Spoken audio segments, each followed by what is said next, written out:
C'est quelque chose qui est un peu mystique quand même.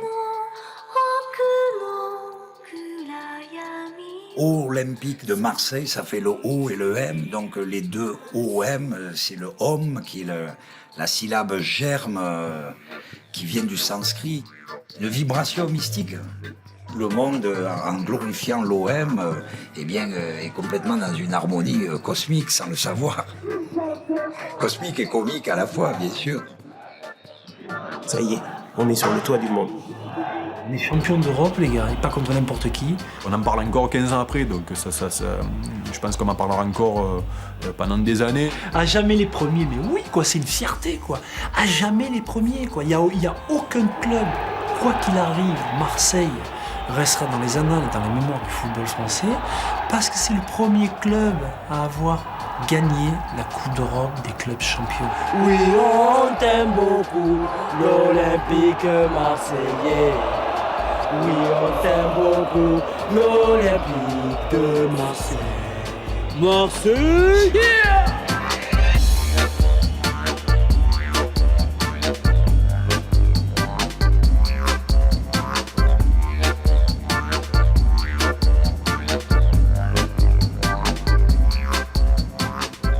Insupportable, rebelle, brillante, flamboyante, surprenante. C'est l'OM. C'est Marseille. Les gens parlent de membres de la famille. C'est ça. L'OM, c'est ça. L'OM, c'est le frère, c'est l'oncle, c'est la famille, c'est l'OM. Oh, je suis là, l'OM. Ça va, tu vas bien, Mino? C'est ça, l'OM. L'OM, c'est un membre de la famille. L'OM, les supporters, quand ils voient mal jouer l'OM, ils ont les glandes comme on le ferait un membre de la famille, comme un fiston ou un neveu. Ils vont lui mettre une baigne et 2 heures après, ils vont le prendre là. Allez, on t'aime bien, viens là. Mais si, on t'aime, Mino. C'est exactement ça, quoi. Moi, personnellement, j'ai eu de gros problèmes dans ma vie. Bien souvent, j'ai dit à ma femme, chou, je vais au match samedi, ça ira mieux. Eh bien, tu peux avoir le plus gros problème que tu as. De toute façon, que tu as eu ou que tu n'as pas à l'OM, le problème il restera. Donc, eh bien, ce jour-là, je partais à l'OM. Si en plus, j'assistais à une victoire, qu'elle soit favouille ou bien menée, eh bien, j'arrivais le soir, et je dis, Annie, ça va mieux. Hein. Ce moment-là, c'est comme si vous mettez un mouchoir sur vos problèmes personnels, privés, professionnels, à l'intérieur de la famille, et vous vous échappez pendant 1 heure et demie. Et vous êtes heureux, quoi. Et ça, je le souhaite à tout le monde. Ça représente ma raison de vivre, tout simplement. J'ai eu tellement de problèmes de santé que je me suis raccroché. Bon, c'est ma bouée de sauvetage. C'est ça qui m'a permis de remonter, de reprendre la morale. C'est ça qui m'a permis de surmonter les passes les plus douloureuses de ma vie. Et je me suis accroché à cette bouée. Et puis bon, l'OM m'a sauvé. Maintenant, c'est moi qui aime l'OM. Je le lui rends, tout simplement. Moi, je vous dis qu'il y a des bienfaits collatéraux lorsque un club comme l'OM gagne. Ça fait énormément de bien à tout le monde. Franchement, il y a des moments, voilà, on n'a plus envie de rien, on a envie de sortir, voilà, et d'aller se vider la tête. Et franchement, le stade, je crois que c'est le meilleur endroit pour se vider la tête. Et puis il y a cette fierté, encore une fois, marseillaise, quoi. Hein. Ce truc qui est ridicule parfois de l'extérieur, mais qui est tellement vrai. Marseille, ça symbolise beaucoup plus que Marseille, que le territoire délimité sur la carte. Entre les calanques et les stacks. Ça veut dire, je suis Marseillais aujourd'hui encore, ça veut dire, je me veux, je me ressens anticonformiste. Fier d'être Marseillais. Bon, c'est peut-être pas des choses à dire, mais on est Marseillais en premier. Voilà. C'est chez les vieux et chez les tout jeunes. Qu'est-ce qu'ils disent? Ils disent pas « je suis fan de l'OM ». Ils disent pas exactement ça. Ils disent « je suis anticonformiste, je suis contre le pouvoir ». Ils disent ça, les gens. Ils disent ça. Et Marseille est le club et la ville qui cristallise le mieux cette force centralisatrice.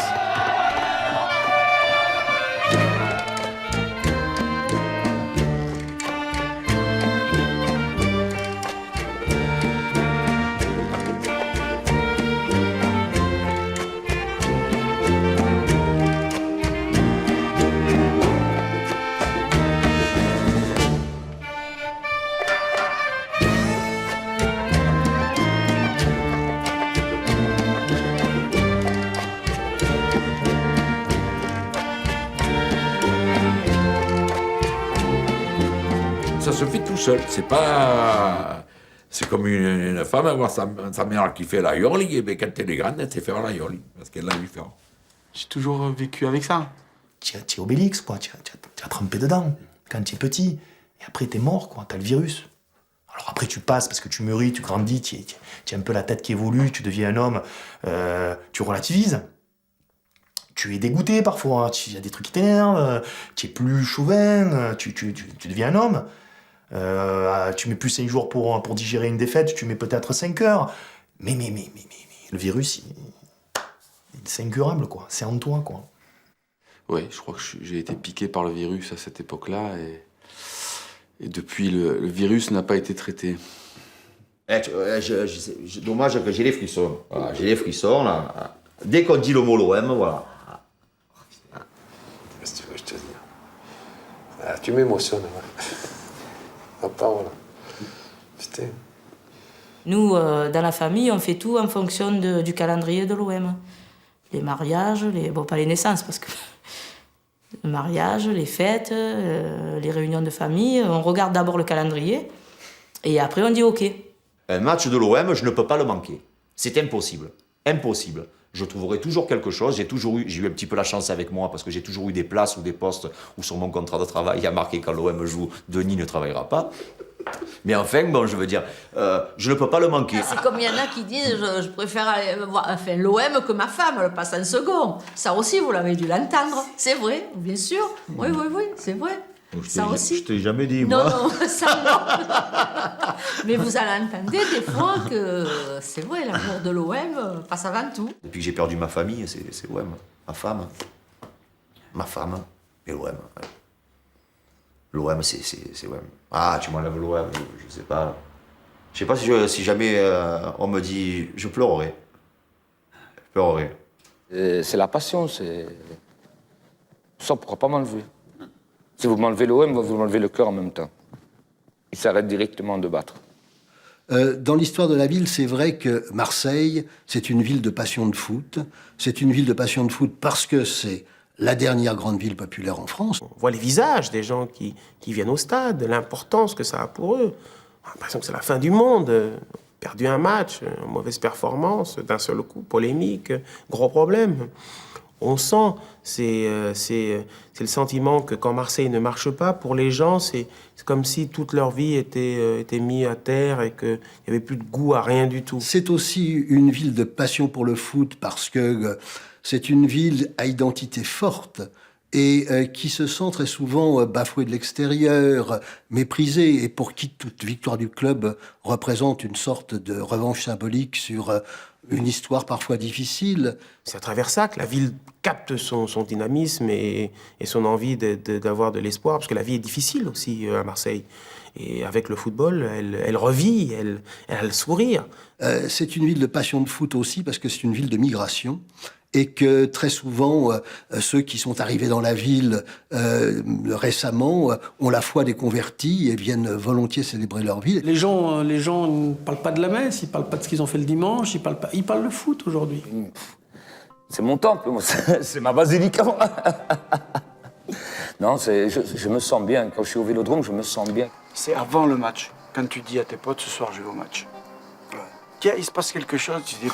Je fais partie de ces 58 000 qui vont être au stade. Ouais.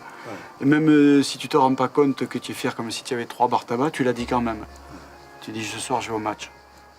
C'est pas pareil, il se passe un truc. Là. Et puis le mec qui va pas, il te dit non, je vais pas. Rappelle-toi, on n'est jamais allé au virage en sortant du stade sans parler à des gens. Exactement. Tu vois, on est dans une grande ville, on a du mal maintenant à communiquer avec les gens et tout. Là, c'est un endroit où les gens se parlent. Ils se touchent, ils se parlent. Et on a envie de se mélanger. Pour en avoir vu quelques-uns qui sont arrivés de notre bonne vieille capitale et qui n'ont pas compris que l'OM est une excuse pour se brasser, pour se mélanger, ils n'ont pas trop fonctionné à Marseille. Ouais. Il y a un intérêt supérieur, c'est l'OM. C'est-à-dire qu'à Marseille, tu peux avoir un mec du Front National qui va discuter avec le petit arabe du coin, c'est pas un souci. Il y a l'OM qui est au-dessus. C'est le lien, c'est le lien. Écoute, je suis pas rentré dans un club de supporters pendant longtemps parce qu'ils avaient tous des Yankees, des Winners, des Dodgers, des Fanatics, des Seals. Mais qu'est-ce que c'est que ces noms anglais? Pourquoi ils me prennent des noms anglais, ces gens-là, tu vois? Non, MTP, ça m'allait, moi, ça me va bien. Marseille est trop puissant, c'est clair. Tout à l'heure. On va se taper le carton. Allez. Bon les gars, 26 mai 93. Ah ouais. Moi, j'ai préparé mon mariage, en fait. Oh là là. Hein? J'ai préparé mon mariage, je me mariais 2 jours après. Et tu t'es marié parce qu'on était en finale ou tu t'es marié parce qu'il y avait une bonne raison au niveau de l'affect? Du coup, on n'a pas pu y aller, quoi. J'ai pas pu aller à Munich, j'ai vu chez moi. Challenger est fier de l'être. À quelques heures de la finale de la Coupe d'Europe de football face au Milan AC, les Marseillais sont sans complexe. Milan est un monument du football qui a gagné 2 fois la Coupe des Champions, mais l'OM y croit. C'est l'essentiel. Cette finale sera-t-elle enfin la bonne pour la France? Cela fait 37 ans que le trophée nous échappe. Marseille, l'outsider, misera sur la vitesse, Milan sur l'expérience et l'orgueil. C'est la 6e fois que ce club participe à une finale. Oh putain, tu m'as filé les frissons, ça y est, tu m'as donné, ça y est, tu m'as traqué là. Tu m'as filé plus que l'attention. Là, c'est gros morceau. Parce que l'AC Milan à l'époque, attention. Je pense qu'on n'avait pas peur maintenant. C'est vrai qu'en face, il y avait des sacrés clients. Mais avant, chacun dans son coin, de temps en temps, quelques petits mots à l'oreille. Et chaque petit mot, c'était une vibration. Hein. Tout le corps, il tremblait. Entre nous, on aurait dit, comme les fadas, on aurait dit qu'on ne voulait pas se faire peur, tu sais. On va gagner, on va le tuer, on va le ruiner. Mais franchement, moi personnellement, consciemment, je ne le pensais pas. On a peur, mais une bonne peur. C'est-à-dire que, de toute façon, quand vous êtes l'OM, que vous jouez contre Carquefou ou Munich, ou le Milan, tout peut arriver. On le sait, c'est l'image de Marseille et de l'OM. Donc il y a une peur légitime du supporter, mais une peur, je dirais, saine, et une peur qui donne des ailes. C'est-à-dire que l'OM est outsider, et avec les joueurs qu'ils ont, et le mur qu'ils ont, ben on va les contrer, quoi. Je vais pas pour rentrer une main devant, une main derrière. J'y vais pour la gagne, pour gagner. Ça a été mon premier déplacement pour voir un match de l'OM. Moi, j'ai la chance de partir le 25 mai au soir. Et on part et on va mettre 18h. Je sais pas vraiment parce que moi, j'ai arpenté tout le train, je tenais pas en place. J'allais discuter avec tout le monde, je voulais pas voir le temps passer en fait. J'ai trop de stress. Donc j'essayais de m'occuper l'esprit en fait. J'ai arpenté tout le train. J'allais boire un coup à droite, à gauche. Je crois que j'étais l'un des rares Marseillais du groupe. Il y avait beaucoup de Parisiens, puisque c'était des clients d'une grande chaîne de télévision qui étaient invités à faire l'aller-retour dans la journée. Et nous étions le, 83e avion à se poser. Et la personne qui était chargée des relations publiques avait une idée absolument extraordinaire. Elle avait dit à chacune des 150 personnes, je vais vous donner une écharpe de couleur pour qu'on puisse vous reconnaître. Sauf que la personne chargée des relations publiques ne connaissait rien au football. Et elle nous a donné à chacun une écharpe rouge, de la couleur de Milan. C'est-à-dire qu'il y a eu 150 imbéciles dans une marée, un océan de bleu qui était en rouge, c'était nous. Alors vous dire que je me souviens de la journée, je m'en souviens. Et ben là-bas, rebolote, hein. On a arpenté les rues, les bars. Les gens dans les bars et tout ça, que bon, je faisais la fête, je voyais un peu les Milanais qui passaient. Il n'y avait pas de rivalité ou quoi, les Milanais passaient, rigolaient, il y en avait qui discutaient. Le stade de Munich, c'est comme s'il y avait un stade au parc Borelli. Tout le tour, il y a des lacs, il y a des pelouses, il y a des... Ça, c'est comme un centre, comme un parc attractif.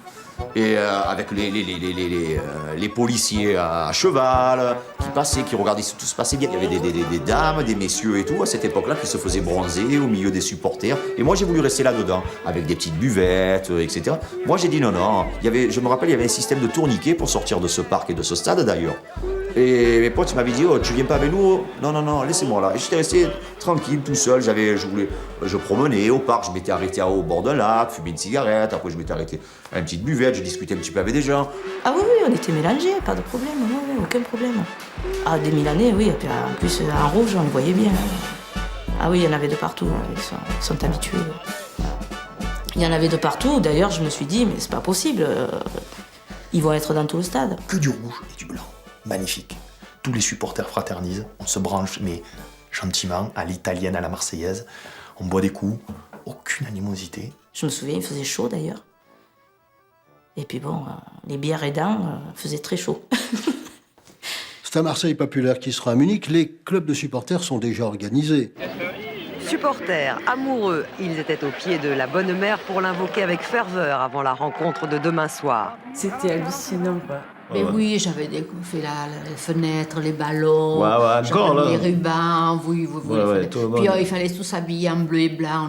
Moi, j'étais habillée en bleu et blanc. Pas mal de personnes, quoi, oui. C'était qu'on avait mis des drapeaux, des ballons partout. Ah ouais. On avait tous accroché les trucs au balcon. Moi, j'ai pris une grande pancarte, j'avais dessiné l'emblème de l'OM. Pour nous, le match a commencé le matin. Toute la journée, là, les télés, elles marchent, on regarde, bim, bam, boum, parce qu'on avait peur que ça pète, l'électricité, des fois. Toute la journée, ça a été la tension. Quand il est arrivé le soir, et il faut le vivre, ça. Voilà. Moi, j'ai vu le match, ce qu'on appelait le déguste bar, le premier déguste qui était sur la plaine. Et ça a été la plus grande soirée marseillaise que j'ai connue, moi, ça c'est sûr. La rue était complètement vide. Rien, aucun véhicule, aucun passant, rien, c'était vide.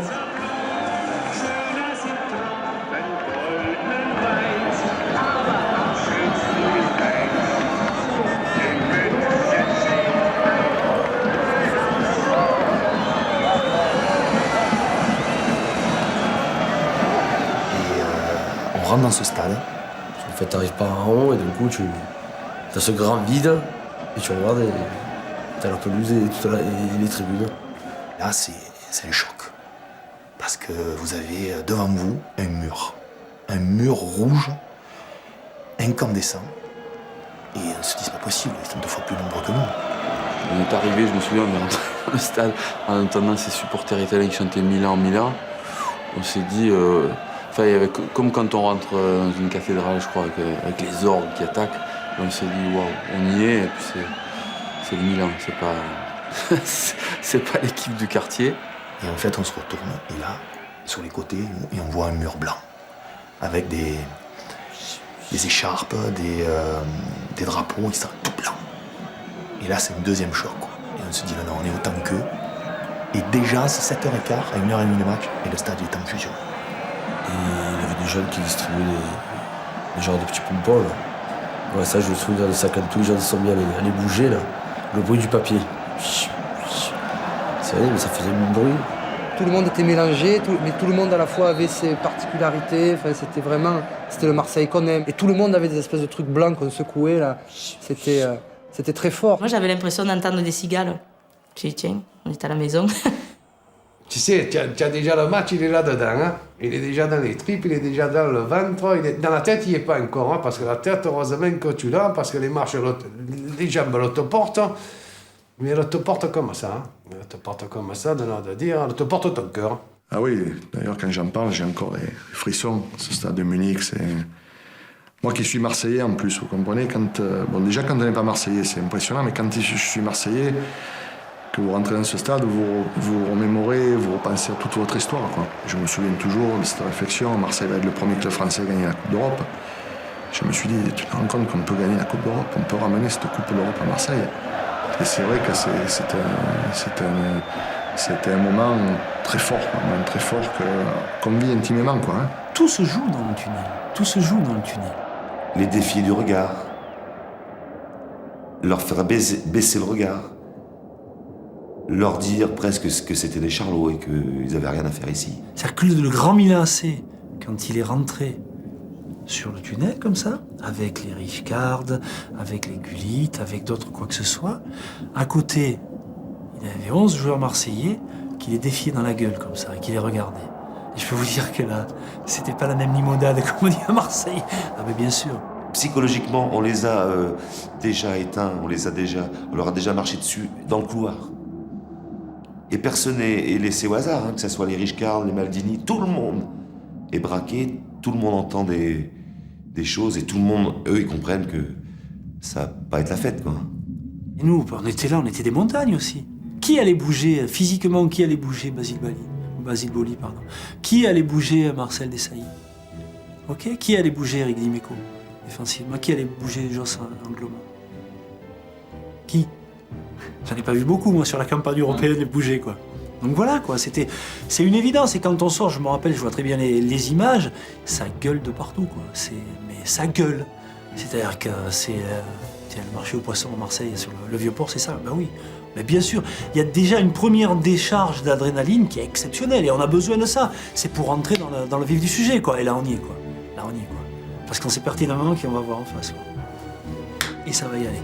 Il y a cet petit esprit de voyou quand même dans ce groupe. Et on rentre par-dessous. Et là, quand on rentre par-dessous, nous les Marseillais, on sort face, j'en ai les frissons, hein.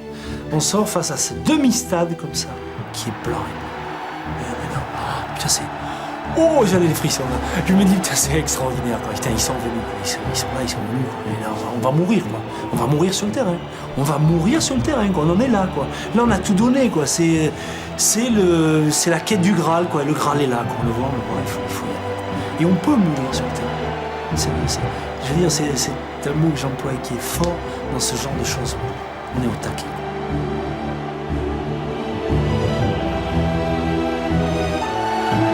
Voilà, c'est parti.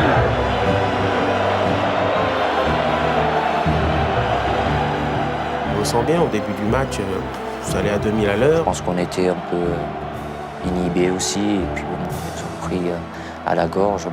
On s'est dit, bon, on n'y est pas là, on n'est pas bien, on n'est pas dans le truc. On s'est pris une vague là, et c'est Fabien qui nous sauve le match, quoi. Si Fabien ce soir-là n'est pas en état de grâce, je pense qu'on prend une rousse, quoi. On a eu chaud, hein. On a eu très chaud. Nous, au stade, on croyait qu'on allait se faire démonter. C'est que les premières 20 minutes, ils ont 3-4 occasions, Milan. Je regardais même plus Tatou, il me disait mais non, c'est bon et tout ça. On croyait qu'on allait se faire démonter.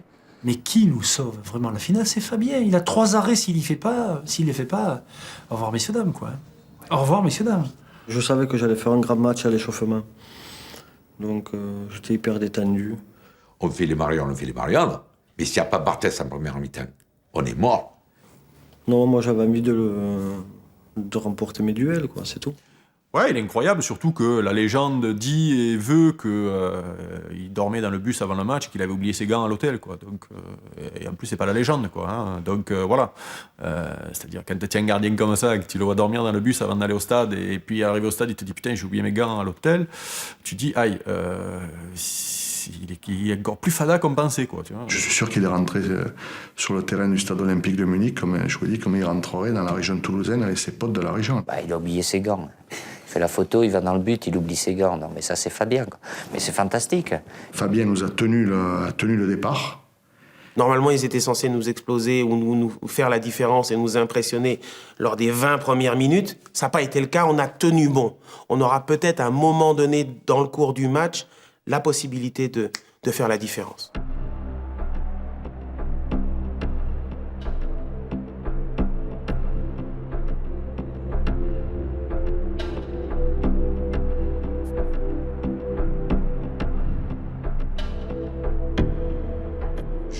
Je me fais mal au genou. Il a une douleur énorme et il s'écroule.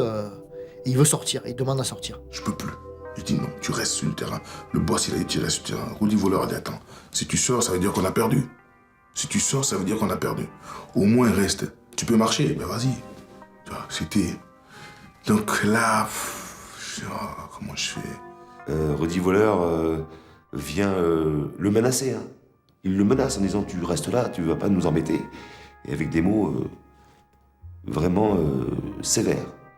Basile, il aimait bien qu'on lui dise on peut pas se passer de toi. Il aimait bien qu'on le pousse un peu, même si c'est un guerrier, mais il aimait bien se faire chouchouter un petit peu. Donc, C'est un rocher, c'est un rocher mental. Il a mal, il a mal. Tout le monde le comprend, tout le monde travaille, dit oh putain, ça y est, on n'a plus beau lit. Qu'est-ce qu'on fait pas, tu te rends compte et tout. Qui on va mettre, qui on va pas mettre. Et tout le monde a dit attends. Tu sais que Basile, c'est un téméraire, c'est un conquérant, il va aller au bout, il finit sur une jambe s'il faut, mais il va aller au bout. C'est capital que Baz reste sur le terrain dans l'énergie qu'il donne au reste de l'équipe. Si vous l'enlevez, d'un seul coup, on retombe. Donc, quitte à ce qu'il se pète les ligaments, faut le garder sur le terrain. Je donne la voix, je deviens beaucoup plus autoritaire avec les autres. Je replace, je vis même à 80% énergiquement par rapport aux autres. Donc, je donne le ton. Ça hurle. Ça ne fait que hurler tout le temps. Parce que vous n'avez pas le temps de faire une phrase. Si vous commencez la phrase en disant « J'aimerais bien, s'il te plaît, que tu te replaces là derrière, parce que ton adversaire, il est en train de te prendre de court. » Trop tard, c'est passé, il y a but, quoi. C'est-à-dire, ça gueule. Attention, derrière, ça vient. À droite, marquage, serré. C'est que ça, quoi. C'est que ça. C'était vraiment une guerre de tranchées au milieu de terrain. Sur chaque contact, c'était un peu limite. Voilà, bah, là, il y avait que des vaillants, quoi. Avec Angloma, Bokchik. Se méfie de Bokchik, les Milanais, ils ont raison. Oh, bien joué à Mehdi Pelé, il rentre dans les 16 mètres. Déjà, ce qui est incroyable, c'est qu'il n'y a pas corner. Donc déjà, ça, il faut le souligner. Donc il n'y a pas corner, mais nous on fait comme s'il y a corner. Tout le monde d'ailleurs, en plus, c'est côté marseillais, donc on pousse. Et dans la tête, on se dit, putain, ça va être la mi-temps. Tous on se dit ça, mais c'est obligé, putain, il faudrait essayer de marquer. Il faudrait essayer de marquer. Ah ouais, carrément, oui. Le fou d'Abedi, bon, peut-être qu'il a pas calculé, mais il me dit, Baz, chaque fois que tu vas au deuxième poteau, il faut que je frappe fort. C'est chiant. Voilà, donc là, essaie d'aller au premier poteau. Alors bon, pour marquer de la tête, avec les Golgoth qu'ils avaient, c'était pas évident. Et ce fou, il a un corner, il me regarde, il fait comme ça, et moi, je commence à marcher. J'ai Rijkaard et j'ai Baresi. Sa balle, il la brosse pour qu'elle rentre un petit peu. C'est que Baz, il était à la lutte avec Rijkaard. Je la prends, mais je l'ai pris juste là, quoi. Je l'ai pris là, la balle. Il est raide et il y a juste la tête qui fait ping comme ça. Il a dévié, ça fait ting comme ça. Un coup de tête, c'est vrai, ce coup de tête, il est fait à la perfection, mais je veux dire, il va le faire 10 fois, il va le marquer une fois.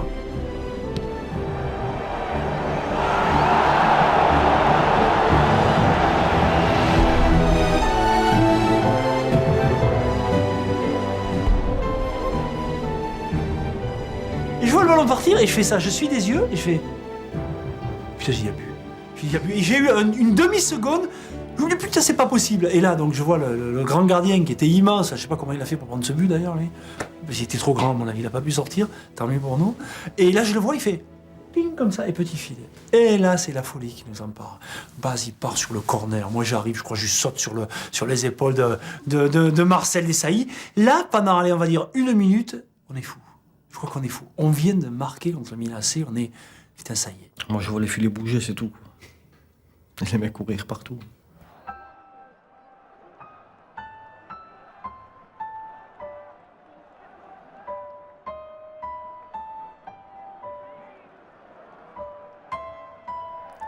Il y a ce corner, il y a notre ami Pelé qui le tire.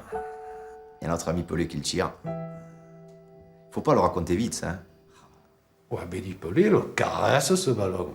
Avec tout le bonheur pour lui donner la caresse de ce ballon, pour le déposer sur la tête à Boli. Il prend pas beaucoup d'élan. Il prend pas beaucoup d'élan, hein. Par contre, il frappe à la perfection. Abedi, il est malin. Il a pris ce ballon, il te l'a caressé comme il faut, il y a posé juste à la hauteur voulue. Mais c'est pour ça, il fallait pas passer vite sur ce but. C'est des choses qui se vivent. Donc, notre ami Pelé le tire très bien. Et Basile, il fait tout ce qu'il faut. Il a boit un caviar. Quand il arrive comme ça, c'est un soleil. Là. Il n'a plus qu'à la mettre à la place du soleil. Boum. Parce qu'on voit, on les revoit, les photos, ralenties ou quoi que ce soit. Ils se tirent, ils font ci, ils font là, ils font ce qu'ils veulent. Il la met. Et c'est Boli. Et je sais pas pourquoi, mais je crois qu'il n'y a que Boli qui pouvait marquer. Écoute, quand ce ballon il est monté sur le corner, tiens, t'as dit Boli, c'est pour toi! Bouh, écoute, on est tombé à genoux, en pleurs. Je croyais que c'était moi qui avais marqué. Ah, écoute, j'étais trop content. C'était une explosion de joie, là. Extraordinaire, on marquait le but à Milan.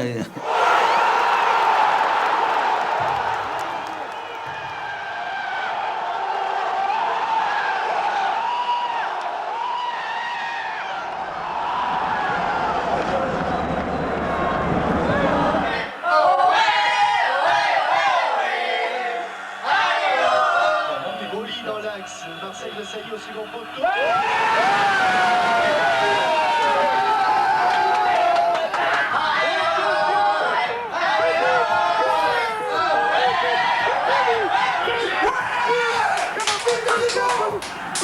c'est qui l'a mis? Oh putain, c'est parti!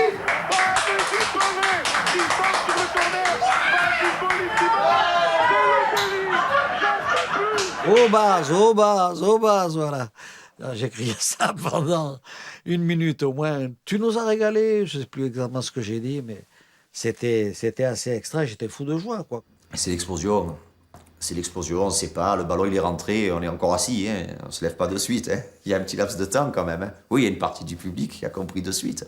Mais il y a des gens peut-être comme moi qui ont mis 2 secondes à voir que le ballon il était rentré au fond. Écoute, là, un genou, les pleurs, le rêve, je crois pas. Moi, je console tout le monde parce que je suis. Eh oui, je console tout le monde. Je viens de vivre l'action, je l'ai commenté, j'étais à sa place. C'est fantastique. Ce but, il est merveilleux. C'est. Le but en soi, c'est pas un but extraordinaire, c'est pas une reprise de volée acrobatique, c'est pas un ciseau retourné, mais c'est le but, c'est ce qui nous apporte, c'est ce qu'on peut. Pourquoi on est là aujourd'hui? Parce que c'est ce but. Pourquoi on parle de l'OM? C'est ça, c'est le but de Boly. C'est le but de Boly. La 44e minute, elle doit être marquée. Et ça, c'était le... Mais je me souviendrai toute ma vie avoir dit ça, c'est une victoire de la province sur Paris. C'est le but. C'est le but qui vous envoie au paradis, quoi. Eh bien, elle est rentrée, cette balle, pour l'éternité. Albertini, et c'est fini. Fin de la première mi-temps. 1-0 pour l'Olympique de Marseille.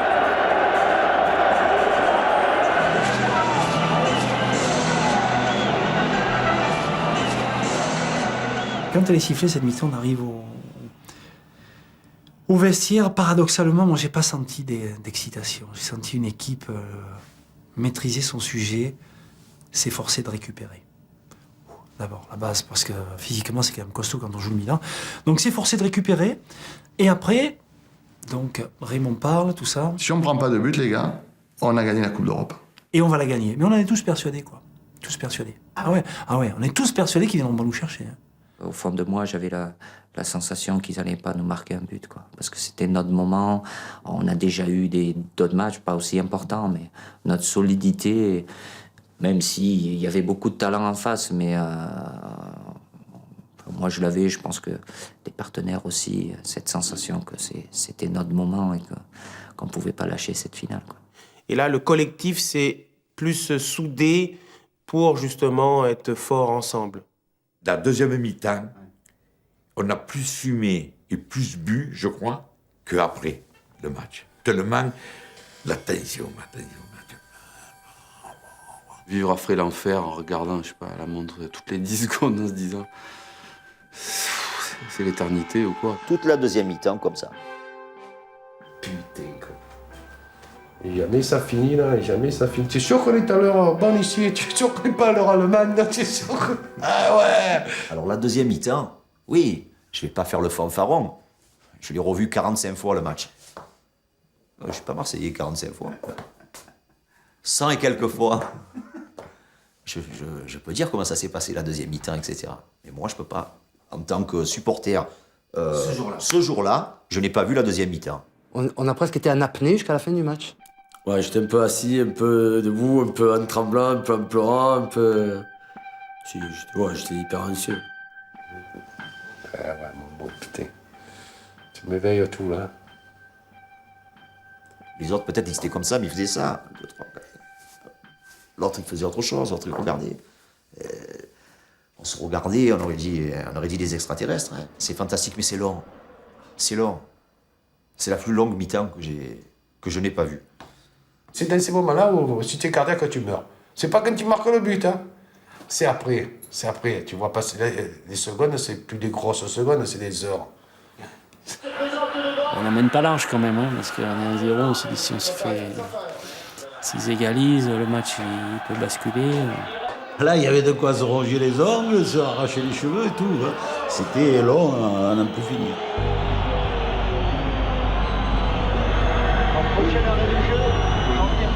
et quand il est rentré, on a vu un petit peu, hein, on avait quand même JPP, on savait ce qu'il était capable de faire. Et puis on le sait en plus, étant donné qu'on est Marseillais et qu'on connaît le football pratiquement sur le bout des ongles et qu'on aime ça, on connaît le football. Et nous, on va pas nous dire oh, tu sais, le gars qui change de club, il marque contre toi. On le sait, ne t'inquiète pas qu'on le sait. Donc, on sait très bien que Papin, normalement, c'est écrit, il doit en mettre un. Il doit le mettre, il doit nous emboucaner. Hein? Mais c'est un Milanais qui rentre. Et c'est un Milanais qui va venir essayer de nous voler la coupe. Attention, quoi, je veux dire. Derrière, il y avait des gardiens de la paix qui étaient quand même sympas, hein, entre Basile, entre Eddie Meko, entre Marcel notamment. Bon, et là, non, on peut pas. Quand il est rentré sur le terrain, j'ai pu regarder le match. Ah, tout le monde a prié le bon Dieu, je vais t'expliquer. À sa façon, pour qu'il ne nous fasse pas des misères. On le voyait aussi quand il est rentré, qu'il était... Le petit taureau, quand il est rentré, il était hargneux et tout ça. Et alors, il y a une altercation qui arrive avec Eri Dimeco, alors qu'ils sont potes avec Eri Dimeco, et avec notamment Jean-Jacques. Celle-là, elle n'est pas piquée des verres. Hein. Et on voit par contre la solidarité marseillaise, parce que dès que ça part comme ça, tous les joueurs de Marseille arrivent. Certains joueurs de Milan viennent, quelques-uns, mais ils sont en infériorité numérique. Et qu'est-ce qu'ils font? Ils repartent. Là, on a gagné. Là, on sait qu'on a gagné. Là, on sait que physiquement, ils viendront plus nous chercher. Qui a fait ce grand retourné devant le goal, que Dimeco, moins de 8e, file 2, là.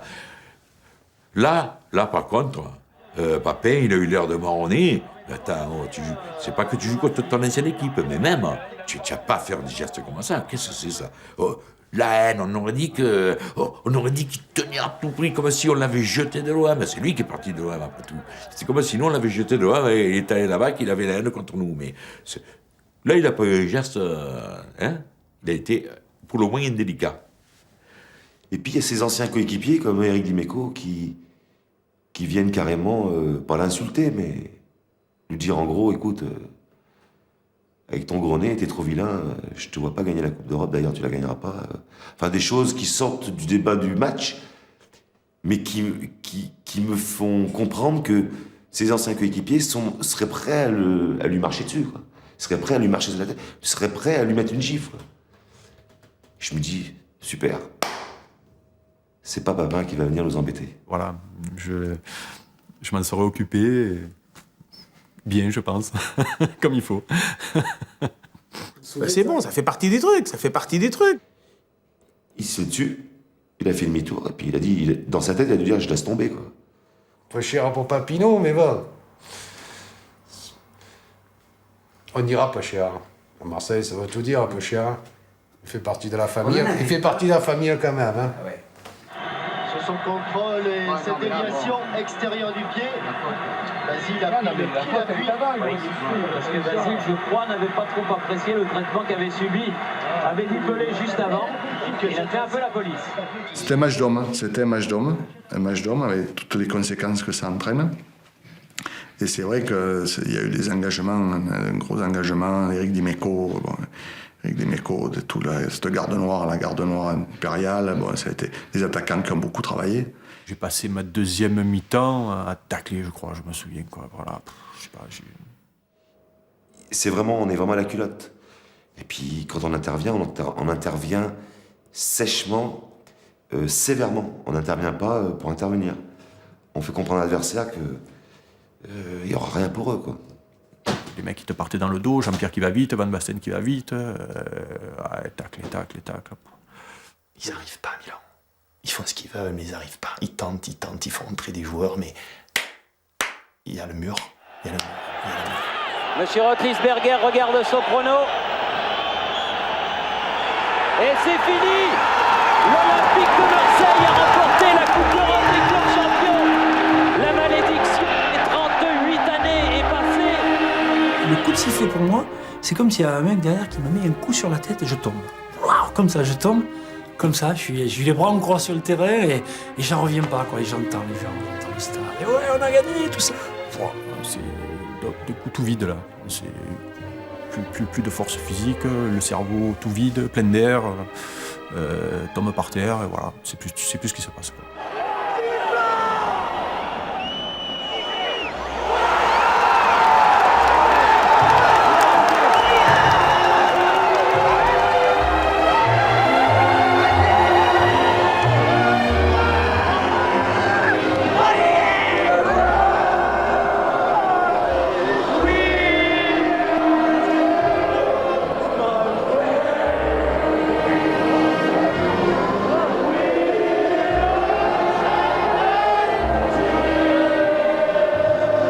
J'adore ceux qui courent dans tous les sens. Ils courent, les gens ils descendent les tribunes pour aller derrière les buts, pour toucher, pour s'embrasser. Tu as les gens, ils s'embrassent, tous. Hommes, femmes, tu le connais pas avant, mais tu embrasses comme du bon pain. Tu as les gens qui sont dans un coin et qui pleurent. Tu as les autres qui se serrent et qui sont prostrés. Que des têtes de marchés, des scandaleux en larmes. Tous en train de chialer parce qu'ils hallucinaient l'OM champion d'Europe. Tu le crois, toi? Oui, on était les D2, nous étions des trimards. Ouais, moi, tu voyais beaucoup de gens qui pleuraient. Moi, le premier, je sais que. Ah ouais. Le bidon, hein. Ah, moi j'ai pleuré comme la Madeleine. Ah oui, oui. C'est une des plus grandes émotions de ma vie, c'est vrai. Ça, c'est vrai. Cette seconde-là, quand l'arbitre siffle, j'ai l'impression que la planète s'arrête, quoi. Il y a un lien divin comme ça entre le ciel et la terre qui tout d'un coup débarque sur le stade olympique et poum, on est tous touchés par la grâce. À la 90e minute, ils sont tous sortis du bar, ils m'ont allumé ces fumigènes, ils m'ont foutu un ouais. Mais, je sais pas, on aurait dit que... Toute proportion gardée, on aurait dit que ta femme, elle vient d'accoucher, tu sais.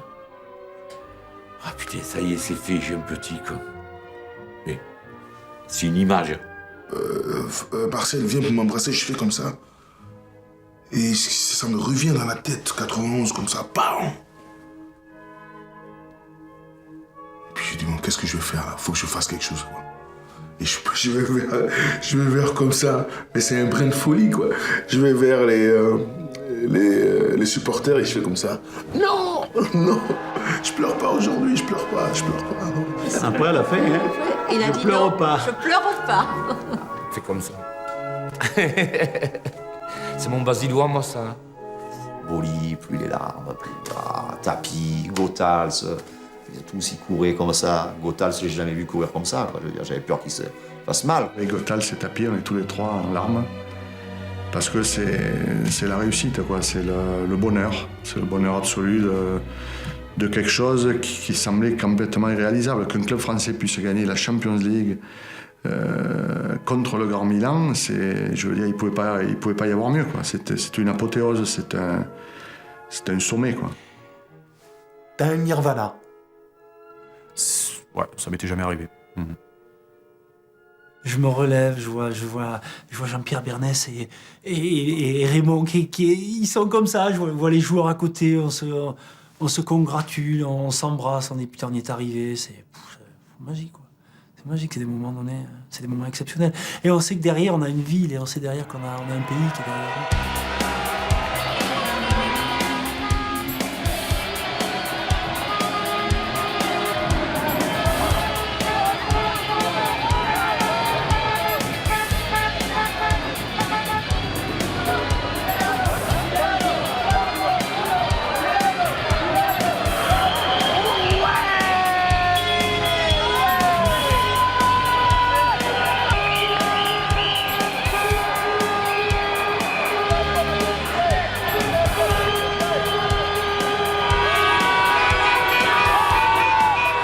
Nous, ça y est, on est dans l'histoire, quoi, finalement. Premier club à gagner la Champions League, tout de suite l'envie de communier avec les supporters, la folie, vivre le moment vraiment.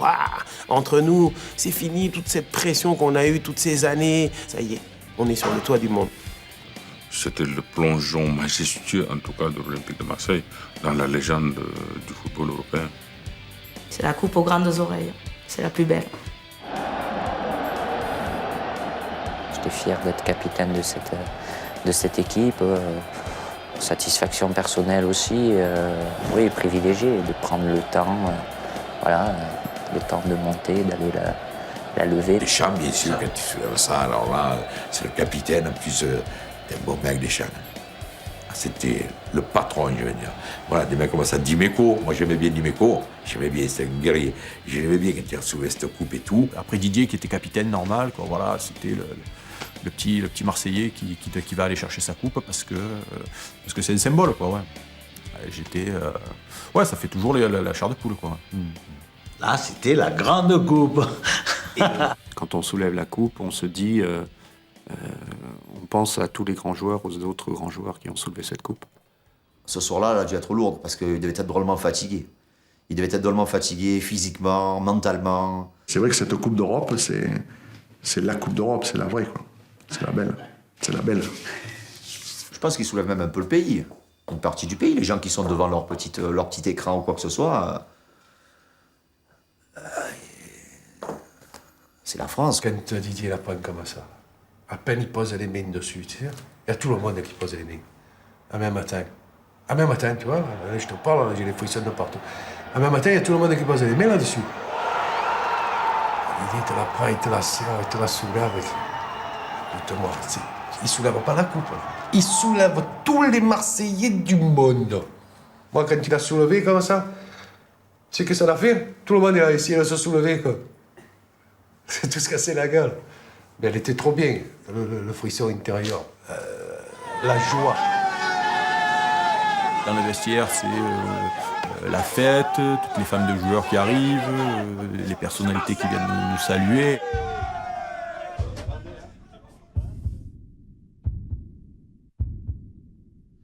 Il y a un couloir qui ramène tous les jours au bus, donc le coach, il ressort encore pour aller sur la pelouse. Il était assis, comme ça. Le match était fini. Tout le monde était heureux et lui, il était malheureux. Il était assis, il était malheureux. Oh. Et je vais le voir là-bas. Mais c'est là que je comprends que... Il avait 50 ans de football. Il était arrivé à une seule chose, gagner la finale de la Coupe d'Europe. Donc pour lui, il était arrivé à quelque chose. Et tout ce qui était autour, c'était rien pour lui. Ah, c'était beau.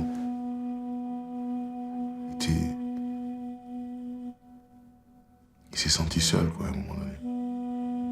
C'était sa fin à lui. Il était arrivé à quelque chose. Il avait, comme je dis, 50 ans de foot, quoi, pour arriver à ça. Et... je sais pas à quoi il pensait, franchement. Mais il était mal, quoi. J'ai dit, on y va, coach. Et on est parti comme ça.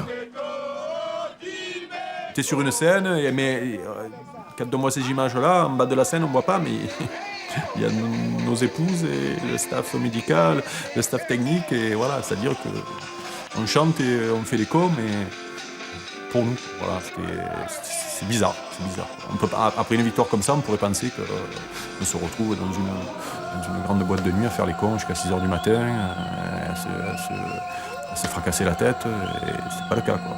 Notre grand regret, hein, ça a été de ne pas avoir pu profiter avec les supporters marseillais ici à Marseille. Vraiment, quoi. Ça a été assez difficile. T'as juste vu les Italiens à la sortie, super, je te félicite, je te dis bravo.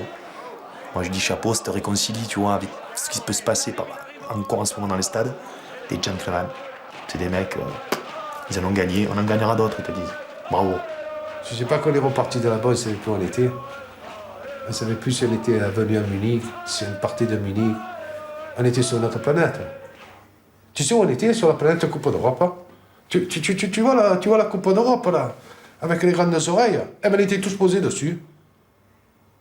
Voilà, ça a été notre planète. Hein.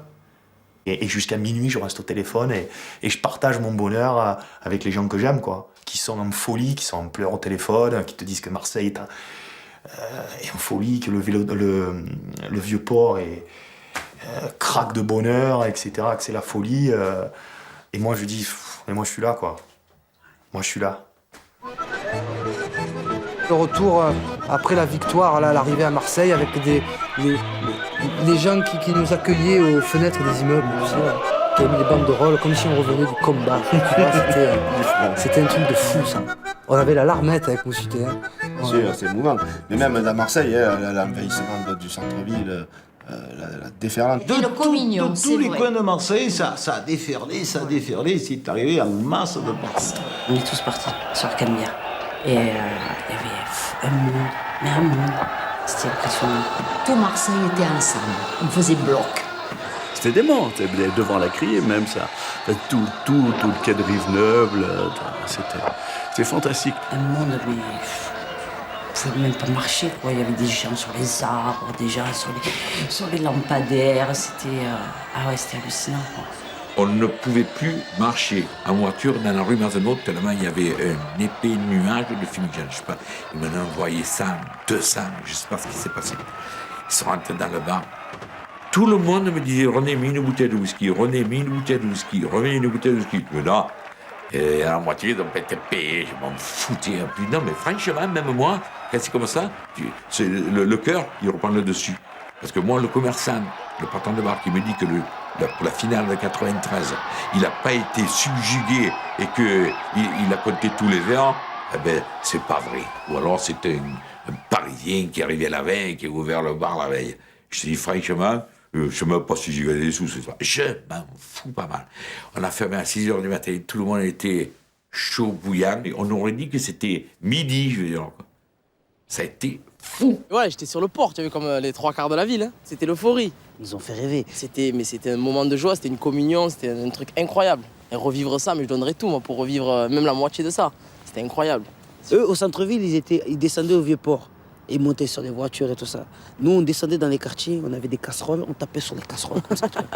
C'était le bordel. C'était pas que des jeunes. Il y avait les papas, les mamans, ils étaient dans les balcons avec le voile comme ça. Oh, on dirait que c'était un mariage. Moi, ce soir-là, j'ai entendu toutes les versions. Oh, Basile Boli, il est comorien, je te jure qu'il est comorien. Non, je te jure qu'il est malien. Non. Mon père, il connaît aucun entraîneur qui est passé depuis Goethals. Voilà. Le seul qu'il connaît, c'est Goethals. Et la dernière fois, j'ai dit, il y a un Belge. Il m'a dit quoi, le frère à Goethals? Non, mais pour t'expliquer, tu vois, comme cette période-là a marqué les gens, tu vois. On est tellement fiers d'être représentés sur le terrain que c'est notre manière, c'est utopiste ce que je dis, notre manière d'être vivant, je sais pas, d'exister. Donc on est super fiers de vraiment. Un rêve qui semblait à beaucoup impossible, hein, qui se réalise. Hein? Et puis certains pensent peut-être aussi que leur père ou tel membre de la famille ou tel ami n'est plus là, qu'il aurait bien aimé peut-être connaître ça et qu'il n'en a pas connu. Il y avait un sentiment de joie, un sentiment de plénitude, d'accomplissement. Et puis on sortait Marseille du trou. Voilà, pour une fois, Marseille, la ville méprisée, la ville rebelle, la ville, l'adversaire de Paris, enfin tout le folklore, entre guillemets, qui entoure cette ville devenait, pour un soir, la capitale de l'Europe. C'est bien la France entière qui s'est retrouvée ensemble cette nuit pour fêter la victoire historique de l'OM, du Vieux-Port aux Champs-Élysées, un même élan, une même joie, une même liesse.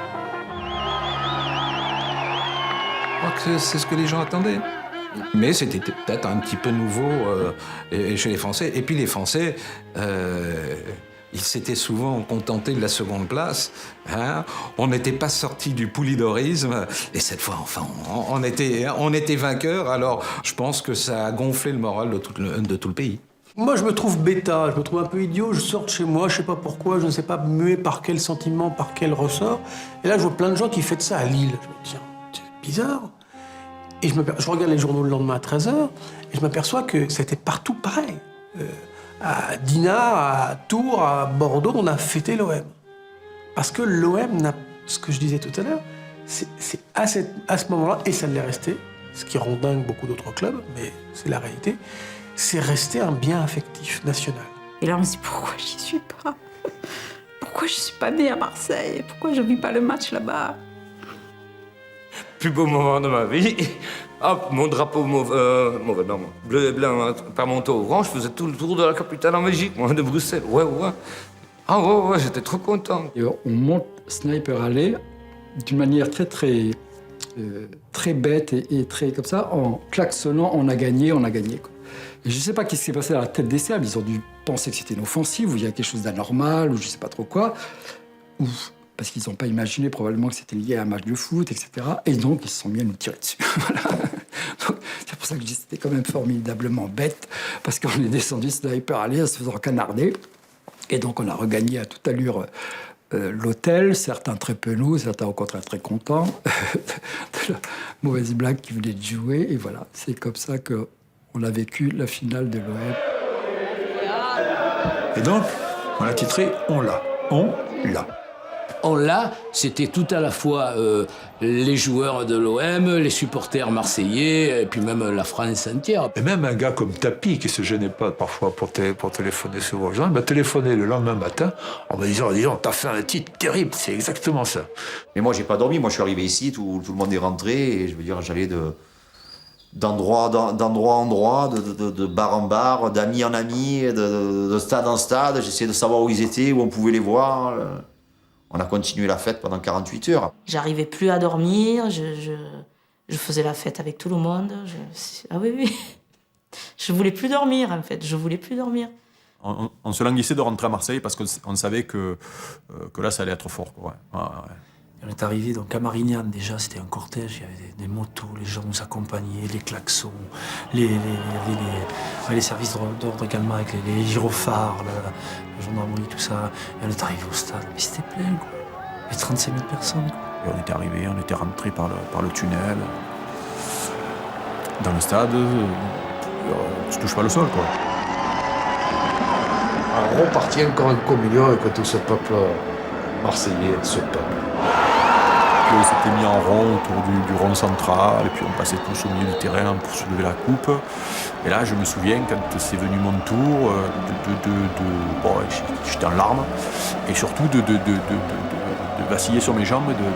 Je me souviens qu'il y avait, je crois que c'était, il y avait Tapi, Bernès et Levrault qui étaient venus, parce qu'ils ont senti que j'allais tomber dans les pommes au milieu du stade Vélodrome, quoi. Ça a été, un grand moment de sensation. Voilà. Ça a été. On prend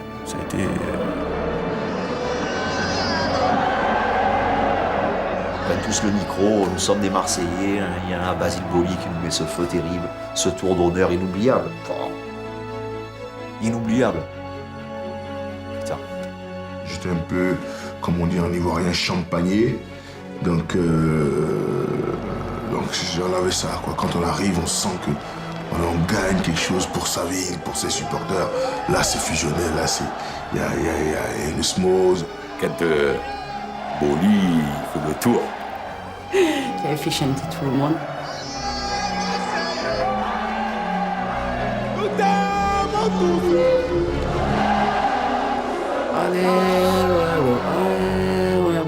Mais personne n'oblige à faire ça. C'est spontané, ça.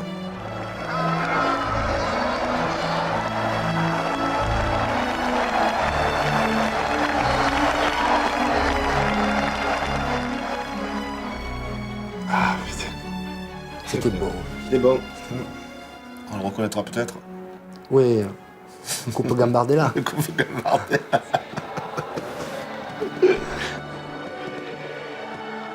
Ils font la fête pendant 3 jours. Ah mais oui, non mais c'est de la folie. On joue le mercredi soir, Champions League. On la gagne. On ne dort pas de la nuit, bien évidemment. On arrive à 7h à Marseille. Donc on se replonge dans un bain extraordinaire, positif, de joie avec les supporters. On se couche le vendredi matin à 3h du mat.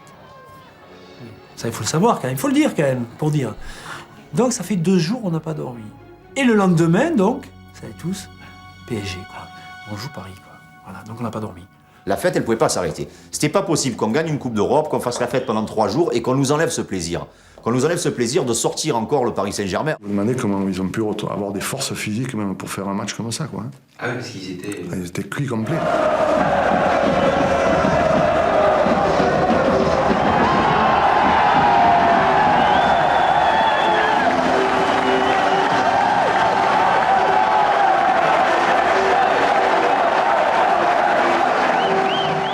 On est cuit physiquement et moralement, quoi. C'est dur de sortir d'un match indemne comme ça, là, moralement.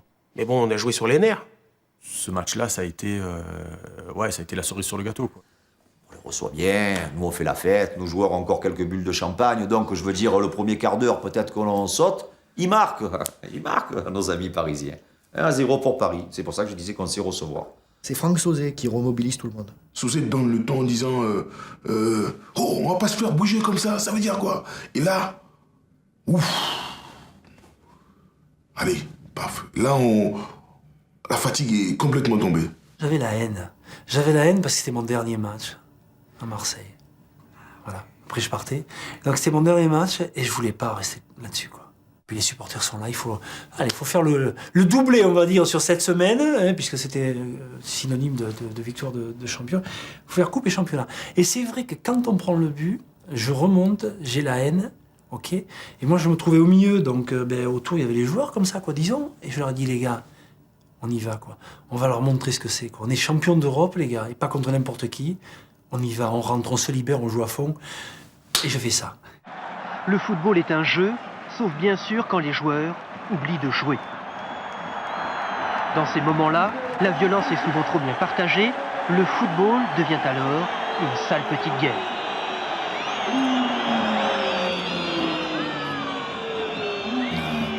On a durci, on a intensifié. Et bon, là, on a eu des visages en face qui ont changé. Et puis après, bon, pourtant, on n'était pas bien. On avait l'euphorie, bon, le public, et puis bon, voilà, après, bon, on volait, quoi. Là, ce jour-là.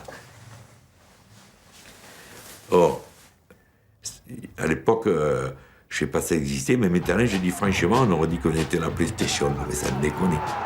Hein? C'est un match hors du commun. Il faut pas réveiller un OM qui dort, ou un OM qui titube par rapport à toutes ces bulles de champagne ingurgitées pendant 48 heures. Et la machine s'est mise en route. Et quand l'OM, à cette époque-là, cette machine se mettait en route. Et puis bon, le jeu s'est déroulé, et puis je crois qu'on marque... C'est Basile qui marque le but extraordinaire, là. On a l'impression que c'est une reprise de volée, alors que c'est de la tête à l'extérieur de la surface de réparation. Ouais. Ouais, c'est incroyable, j'ai revu les images, c'est vrai que ce qu'il a fait, là, c'est assez impressionnant. Il y avait un code entre les attaquants et les défenseurs. Celui qui blesse voleur ou papin ou boxique...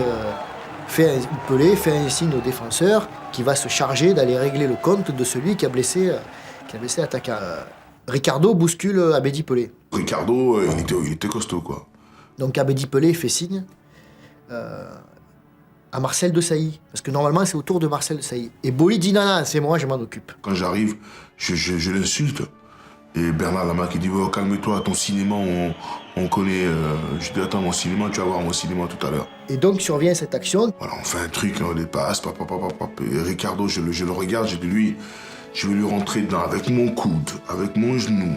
Il va comprendre où il est. Il faut imaginer qu'un 85 kilos de muscles lancé, j'aimerais pas être à la place de Ricardo. Lui, il m'évite complètement. Et à ce moment-là, Boli frappe le ballon avec le haut du crâne. Waouh! Il part la balle. Et ça devient un shoot d'une puissance. Ce but de Boli qui vient d'ailleurs. D'ailleurs, lui, on va lui demander aujourd'hui, je sais pas, j'en sais rien, il va nous dire j'étais sous. Hein. Je suis monté, on m'a dit monte, j'étais sous, j'ai mis cette tête. J'avais tellement bu du champagne que la tête était encore plus lourde et c'est pour ça que le ballon il part fort. Parce qu'il est extraordinaire ce but, je crois que nous, du pied, on peut pas le mettre aussi fort. Et à partir de ce moment-là, mais ça a été le Brésil, quoi. Le Brésil. Le football samba, encore une fois. Comme avant les Harlem Globetrotters, tu sais, le basket, là. On dirait un match de gala. Après, je crois qu'ils ont tout envoyé en cul, comme on dit. Ils ont dit, allez, c'est bon, on verra bien. Et là, ils ont commencé le gala. C'était merveilleux. C'était merveilleux. C'est pas ce qu'on s'en rend. Ils étaient ridicules, par exemple. Ridicules, ils étaient ridicules. 73, plus les 22 belotes, ça fait 93. Cherche. Tu es bien gâché les ambiances. Oui, sans pique. Il va y avoir 14 As. 12. Mais de toute façon, je ne parle pas l'adversaire. Ouais, là, c'était une bonne période. Putain, 93. Ouais, enfin bonne, et quelques mois après, hein, mauvaise. Après, c'est fini. Ouais. Mais bon. Ouais, mais bon. Bonsoir, football, le sport s'efface-t-il devant l'argent? Au lendemain de la victoire de l'OM à Valenciennes, un joueur accuse les dirigeants de Marseille. On lui aurait proposé de l'argent en échange d'une attitude plutôt passive sur le terrain. L'OM parle d'un mauvais roman policier, reste le doute, une enquête est ouverte. L'OM, c'est un peu le mythe de Sisyphe. Tu montes, tu pousses, tu arrives en haut et tu redescends. On nous donne un jouet extraordinaire, on atteint un rêve et puis tout d'un coup, dans la semaine qui suit, tout ça est piétiné, sali. C'est un rêve gâché. Toujours est-il qu'il y en a un qui nous a bien enfoncé. Oui. Bon, s'il y a eu tricherie, c'est normal. Hein. On ne doit pas tricher. C'est pas le doigt qui gâche la fête parce qu'il montre qu'on l'a gâché, c'est celui qui vraiment l'a gâché. Non, moi, c'était mon métier. Je me serais peut-être passé qu'on m'en saisisse de ce dossier. Au début, je ne le souhaitais pas. J'en étais saisi, c'était ma fonction. Donc je l'ai rempli. Si je devais à chaque fois me demander si je gâche la fête, c'est vrai que c'est tout le temps alors. Oui, je suis peut-être un gâcheur de fête, en réalité. C'est clair qu'il a gâché la fête. Il a gâché la fête. Tout ce que tu as construit, c'est presque effondré sur un château de cartes. Et donc l'image, elle en prend encore un coup, et on est encore une fois du pain béni pour les journalistes parisiens, quoi.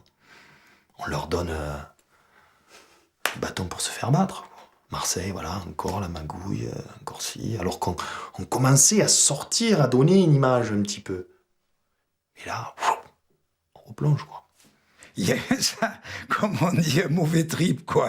Une descente redoutable, puisqu'il y a eu cette histoire de Valenciennes qui est arrivée là-dessus. Et tout le monde est redescendu un petit peu du perchoir, quoi. Effectivement, le match a lieu avant la finale. Je fais partie de ce match, ok, et je suis surpris, bien évidemment, de voir ce qui se passe à la mi-temps. On essaie de voir, on n'entend pas trop. Forcément qu'on se doute qu'il y a un truc qui cloche. On ne sait pas que c'est un problème de corruption, parce qu'on ne s'imagine pas, mais que c'est forcément un problème très marseillais, qu'il y aura une histoire incroyable encore une fois, que ça va être repris dans les journaux. On s'attend à ça, quoi. Ça, c'est sûr. Moi, ce match-là, Valenciennes, j'ai joué comme les autres. J'ai filé des coups à mon adversaire comme les autres. Si on m'avait dit que le match il était déjà arrangé, j'aurais fait le gentleman sur le terrain. Comme ça, peut-être que j'aurais pu passer pour une gentleman du football, ce qui n'a jamais été le cas. J'aimerais revoir encore ce match et qu'on me dise, voilà, ce joueur-là, eh bien, il était acheté, il était payé, il n'a pas été bon, il n'a pas donné 100%, quoi. Quand vous êtes sur le terrain, vous vous rendez compte que vous avez quand même en face de vous, vous avez des joueurs qui ont envie de gagner contre Marseille. Ça n'a pas été facile à Valenciennes. Donc, d'un point de vue purement sportif et footballistique, je peux vous dire, je pense que je ne suis pas le seul sur le terrain. Moi, j'ai rien vu, quoi. Oui, c'est vrai qu'on était au courant. On en a même parlé un peu entre nous. Parce qu'il était évident que les joueurs de Valenciennes avaient levé le pied en deuxième période. J'ai pas bien compris au début, alors j'ai demandé et c'est Didier Deschamps qui m'a expliqué. Quelques soucis, oui. Bon, c'était pas bien clair, mais bon. On sait ce qu'il est advenu après de ce match, de l'histoire réelle de ce match. Mais très sincèrement, si des gens ce jour-là, ou des confrères, ou des spectateurs ont eu l'impression d'assister à un match truqué, moi non. Sur le terrain, en toute candeur. Non. Boxic marque un but assez vite, au bout de 20 minutes. Et puis après, on assiste au match normal d'une équipe qui sait qu'elle a un rendez-vous capital une semaine plus tard, européen, et une équipe qui lutte pour sa survie. Il n'y avait pas photo entre les deux équipes. La victoire de Marseille était normale. Après, l'histoire s'est révélée vraie. Maintenant, est-ce qu'on a simplement fait en sorte que les mecs en face soient peut-être un peu moins virulents, pas qu'ils filent de coups, voilà, parce qu'à l'époque, on n'avait pas besoin de quoi que ce soit pour aller gagner à Valenciennes ou ne serait-ce faire qu'un match nul, parce que ça nous suffisait. Non, mais qu'est-ce que tu veux acheter Bon, je respecte les joueurs de Valenciennes, mais franchement, quoi... 20 fois on les bat, 20 fois, quoi. Voilà, il n'y a pas de... Enfin, je comprends pas, j'arrive pas à comprendre encore, quoi. Mais bon, c'est du passé pour moi maintenant. Ça se passe déjà pas mal de temps à l'avance. D'abord, la chose est annoncée par Bernard Tapie sur son bateau quand on est sûr d'être qualifié pour la finale, c'est-à-dire au retour de Bruges, où Bernard Tapie dit de contacter ces joueurs-là. C'est-à-dire qu'il dit devant Desailly, Deschamps et moi-même qu'il faut s'occuper de ça avec ces joueurs-là, c'est-à-dire Bourruchaga, Glassman et Robert. C'est un pote, il a été influencé, il a été, mis sous pression et il a payé pour ça. Je crois que maintenant, ça lui, en tant qu'homme, ça lui servira d'exemple. La suite, c'est Bernès qui me demande sans arrêt de les appeler, chose que je ne fais pas. Jusqu'au départ à Valenciennes, en sortant de l'entraînement, au stade Vélodrome, où là, il m'enferme dans un bureau et il me fait appeler Robert.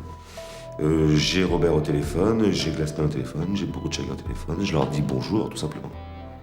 Et je fais ce que Bernès m'a dit d'annoncer à 17h, là. Je passe le combiné à Jean-Pierre Bernès. Bernès explique qu'il faut s'arranger pour ce match-là. Glassman est outré, parce qu'on lui propose en même temps non seulement de vendre un match ou d'acheter un match, et en plus de lui proposer de jouer à Martigues l'année d'après. Et là, il dit mais vous vous rendez compte ce que vous me demandez de faire là? Bon, c'était clair et net, hein.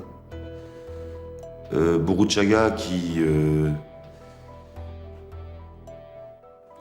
accepte de marcher dans la combine,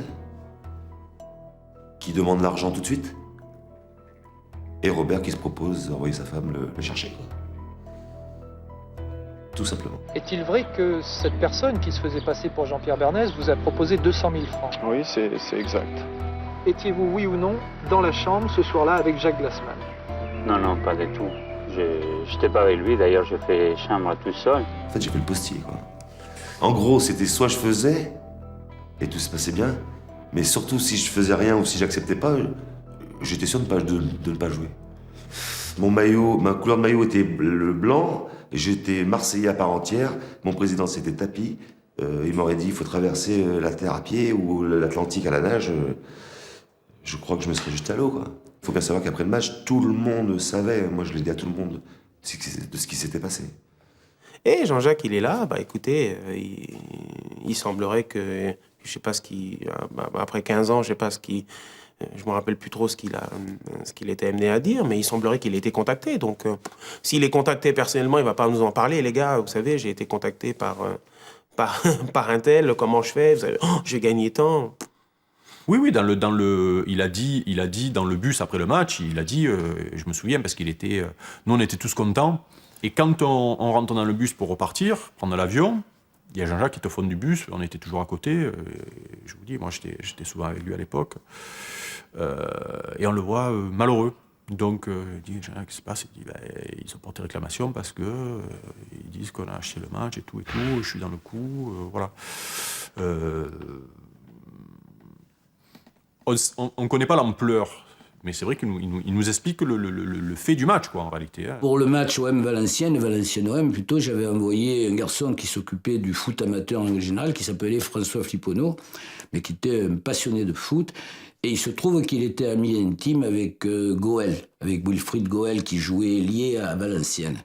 Et la veille du match, il m'appelle et me dit « Dédé, il va y avoir un scandale énorme, je viens de dîner avec Goël et il semblerait que les dirigeants ou des joueurs olympiens aient contacté les joueurs de Valenciennes pour lever le pied. Donc, mettez-vous à ma place, hein. Je veux dire, que fallait-il faire? Fallait-il sortir, nous, journal marseillais, à 6 jours dans la finale de la Coupe d'Europe, fallait-il sortir l'information? J'ai décidé de ne pas la sortir en disant à mon ami, je dis, écoute, suis l'affaire de près, c'est pas à nous de désespérer les supporters. Si affaire il y a, elle sortira bien toute seule et à ce moment-là, on verra ce qu'il faut faire.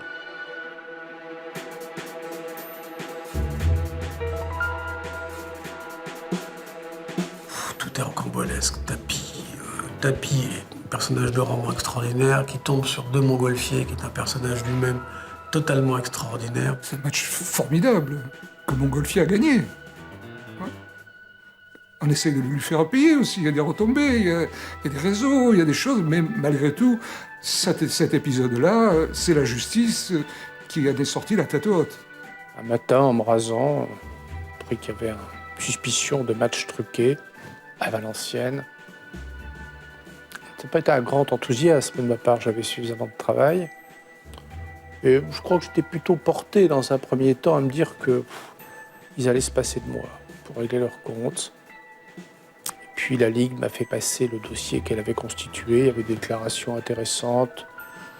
Je l'ai emporté avec moi le soir et je me suis dit quand même, la corruption dans le football, c'est un dérivatif à la misère.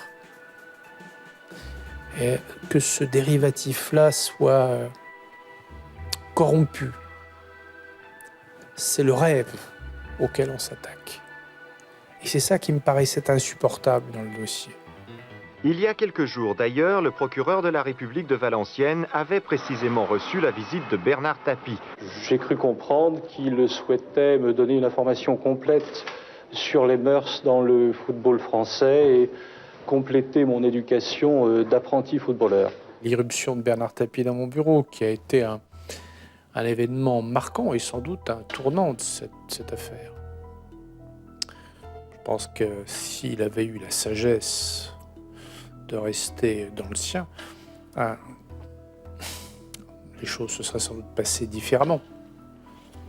Il a entamé le dialogue, le dialogue, peut beaucoup dire, on parle plutôt de monologue, en m'expliquant qu'il avait été retenu à l'Élysée par le président de la République, ce qui était une mise en scène sans doute. Il m'a expliqué comment étaient les choses, un peu intrigué en me disant on m'a conseillé d'aller vous voir. Ça, j'étais un peu surpris parce que je ne voyais pas qui pouvait lui avoir donné un conseil qui me paraissait aussi dangereux. Surtout qu'il y avait comme une insinuation, nous sommes capables de nous entendre, et je ne voyais pas sur quoi nous pouvions nous entendre. C'était oublier toute mesure et prendre des risques inconsidérés. On n'osera pas. Eh oui, mais le problème des juges, c'est qu'ils osent tout.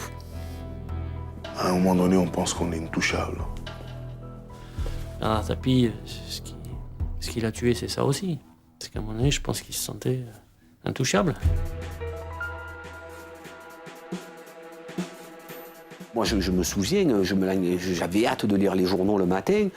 C'était Dallas, quoi. C'était un coup, ils avaient trouvé de l'argent dans un jardin. Tu te rends compte l'histoire, c'est un scénario de film. De la finale, finalement, de 93 jusqu'au milieu du mois d'août, mais la France vit au rythme de l'affaire VA-Web. Pendant un été où, je le rappelle, quand même, se déroulait la guerre en Bosnie, se déroulait la famine en Somalie, où il y avait une famine terrible en Somalie, et où néanmoins les titres des journaux, y compris des journaux les plus sérieux, étaient sur l'affaire OMVA. Ce déchaînement s'explique après, quand on connaît un petit peu l'histoire, justement, et par la personnalité de Bernard Tapie, et par la personnalité de l'OM aussi, qui malgré tout faisait de l'ombre beaucoup dans le football français, et surtout par son engagement politique. On a compris qu'ils vont tuer Tapie, quoi.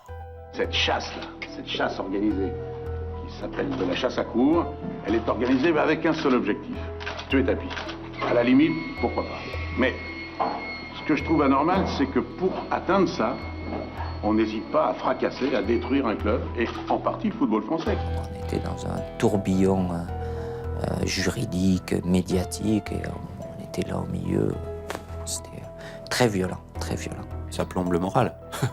C'est donc vraiment le feuilleton de l'été. L'affaire de l'OM apporte chaque jour de nouveaux rebondissements. Celui du jour est assez spectaculaire. Tous les joueurs de Marseille sont arrivés en stage à Font-Romeu aujourd'hui. Or, à peine arrivés, ils ont été interpellés et interrogés par les enquêteurs. Éric Dimeco et Basile Boli sont emmenés les premiers, invités à répondre à des questions dans le cadre d'une commission rogatoire délivrée par le juge d'instruction. C'était la première fois que j'étais en face de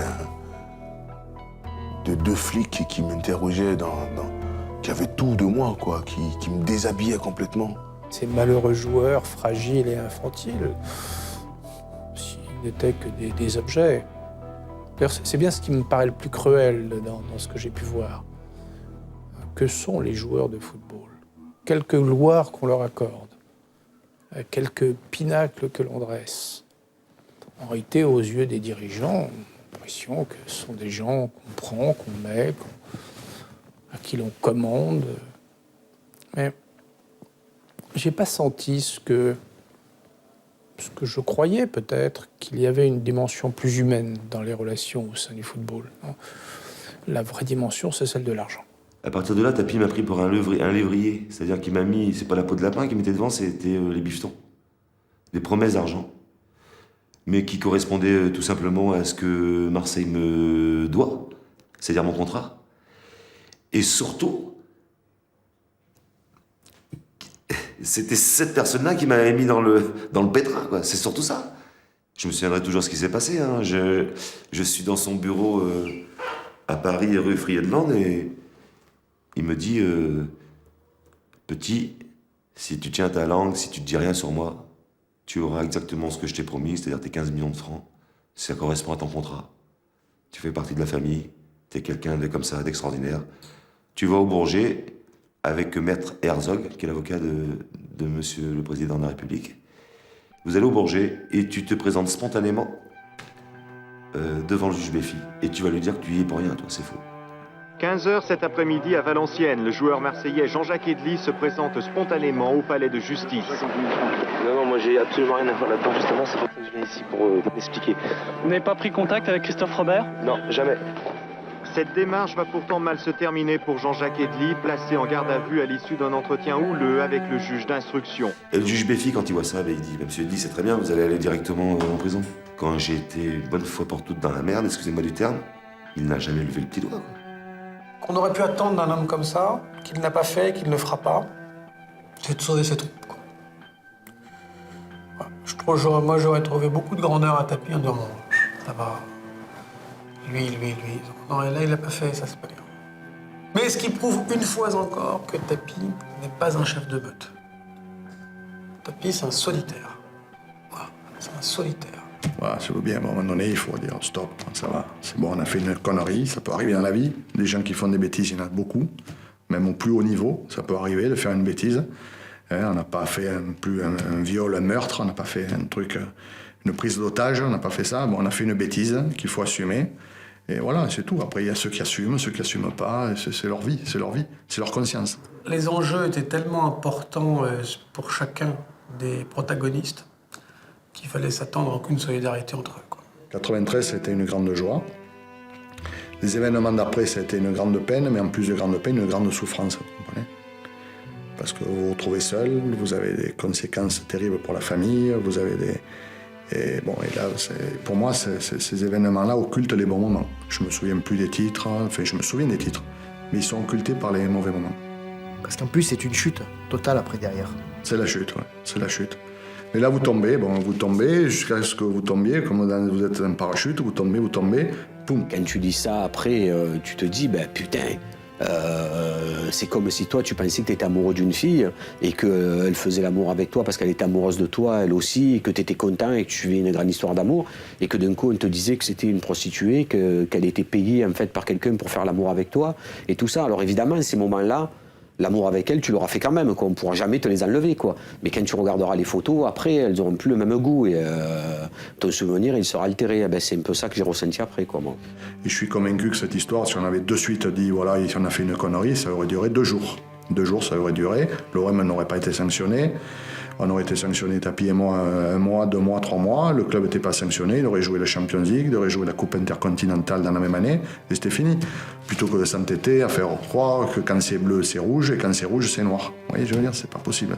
Je crois que ça a été très mal négocié. Je crois que, après ce qu'on me dit, je suivais pas Tapie à la trace. Lorsqu'il est rentré dans le bureau du juge de Montgolfier, en disant « Je vais vous raconter ». L'autre, il a dit « Moi, je vais te raconter ce que c'est la justice ». Alors que je présume qu'une 20 briques, ça ne devait pas bouleverser Éric de Montgolfier. Le 26 mai 93, il aurait dû prendre la retraite. Ils diront, voilà, oui, c'est vrai, bon, j'ai filé ou j'ai pas filé 25 millions. Il fait ça, ouais, et alors tu l'avoues, et voilà. Voilà, c'est fini. Mais tu fais pas traîner un truc comme l'Olympique de Marseille, qui est l'image d'une ville, de tous les Marseillais. Tu nous as fait rouler dans la boue, tu as sali l'image de Marseille, l'image de l'OM, parce que quand on salit l'image de l'OM, on salit l'image de Marseille. Parce qu'il faut bien savoir que on part de l'OM, on part de Marseille, obligé. Voilà. Et tu as sali l'image de Marseille, notre ville, je veux dire, quoi. Là où on vit, là où on a notre bonheur, là où on a tout. Et toi, pour de l'argent ou pour la notoriété encore, hein, alors que tu n'es pas un Marseillais, tu t'en es foutu, je veux dire, quoi. Tu nous as vraiment foutu dans la merde, c'est le cas d'ailleurs. Et pendant des années, parce que ça ressort encore. Je parle encore avec des mecs qui sont nés à 6 mois, là. Oh non, ça va, c'est bon, il n'y a pas nous. D'un coup, le mec qui disait oh, alors on a gagné la Coupe d'Europe et tout, 2 secondes après, qui tu avais en face, il te disait ouais, mais c'est normal, vous l'avez acheté. Putain, Alors du coup, quoi, tu vois, on reparlait de l'affaire. Et on parlait pas du but de Basile Boli, quoi. Alors ce gâchis, l'OM en 2e division, 2 ans, massacré, interdit de ci, interdit de là. Mais où on va? On aurait dit qu'ils avaient tellement la haine qu'on avait gagné la Coupe d'Europe qu'ils se sont vengés en nous massacrant. Oui, on a bien dégusté. Ouais. Paye à boire. Ils nous ont brisé. La Fédération française de foot, ils nous ont brisé. Interdit de faire l'intercontinental. Qui c'est quand? Qui? L'OM. Ah ouais, tu déconnes pas. Tu vas pas acheter Valenciennes, déconne pas. Le mec, bon, s'il y a eu un truc ou quoi, un arrangement ou quoi que ce soit, ils ont dit, oh, nous cassez pas les jambes, c'est tout. Tu vois ici, l'OM qui perd le lendemain, tu as une intelligence. L'OM qui gagne, c'est la folie. Il n'y a pas une discussion le matin. Moi, tous les pépés qui viennent du quartier ou quoi que ce soit, il y a un moment, ils disent, oh, ils ont bien joué, ils ont... Quand on perd, alors, je te dis, il pleut le lendemain. Plus souvent alors, hein. C'est la religion, l'OM, c'est la religion des Marseillais. Là, il y en a plein de chansons. Ils en sortent une à chaque coup. À jamais les premiers, les enfants. À l'Olympique de Marseille. Et au peuple marseillais. C'est pour ça qu'au MVA, non, ça gâche pas la fête. Mais ça n'empêche pas que, voilà, les champions d'Europe, les Marseillais. Ça reste quand même un des symboles forts de l'histoire contemporaine de Marseille. Une victoire remportée sur un destin difficile, un de ces moments clés par rapport auxquels la mémoire se situe. C'est-à-dire que c'est un repère dans l'histoire individuelle des gens. Tiens, c'était l'année de Munich.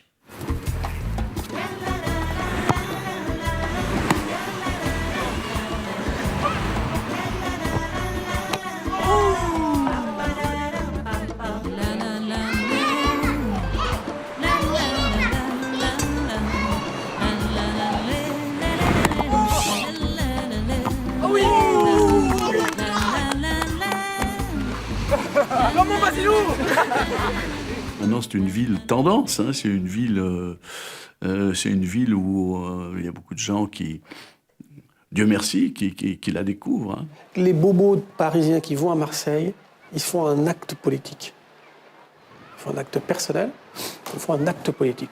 J'en ai marre de cette centralisation, j'en ai marre de Paris, je m'en vais. Et où je m'en vais? À Marseille. Depuis, on visite Marseille, le tourisme a repris, on vient de peu partout voir quand même cette ville, on n'en a plus peur comme autrefois.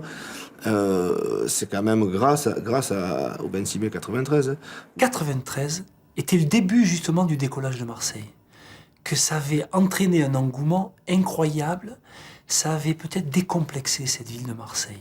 Moi, il y a quelques années, quand je disais à mes copains ici à Paris, je descends à Marseille tout le week-end, ils me disaient « Ah bon ?» Bah là, maintenant, il faut que j'organise un plan d'occupation des chambres. Marseillais, allez, allez!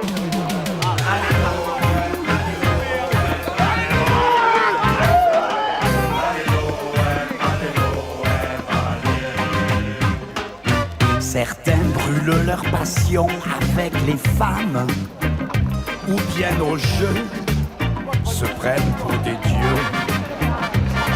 Et moi, depuis mon enfance, un air me hante, un seul refrain, c'est l'hymne olympien.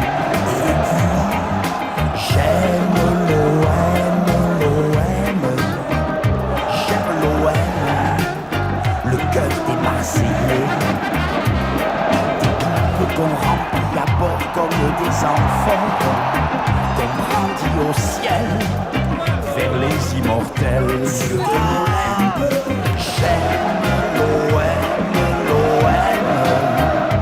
J'aime l'OM, le cœur des Marseillais. Des champions d'Europe n'étaient à jamais les premiers. Personne n'a fait. À jamais les premiers. À jamais les premiers. Si je te demande qui c'est le dernier mec qui a monté sur la Lune, tu t'en souviens ou pas? T'as l'impression qu'il monte toutes les 5 minutes maintenant dans la Lune. Par contre, si je te dis le premier, tu vas me dire tout de suite, hop, les Américains, le machin, le patin. Parce que tu sais quoi, tu vois ce que je veux te dire. Mais là, c'est pareil. Nous, on a été les premiers à monter sur la Lune. On est monté sur la Coupe d'Europe, quoi, tu vois, on a mis le drapeau marseillais et français. Ou le contraire, comme tu veux. Les gens, ils ont le tatouage, ils sont marqués au fer blanc. On est unique dans l'histoire du foot français. Eh ouais, mais tu en parles toute la vie. Hein. Tu vois la Coupe d'Europe, avec les grandes oreilles, tout le monde est appelé. La Coupe d'Europe, la plus belle des Coupes d'Europe. Il y a marqué OM dessus. Dans 150 ans, tu en parleras encore.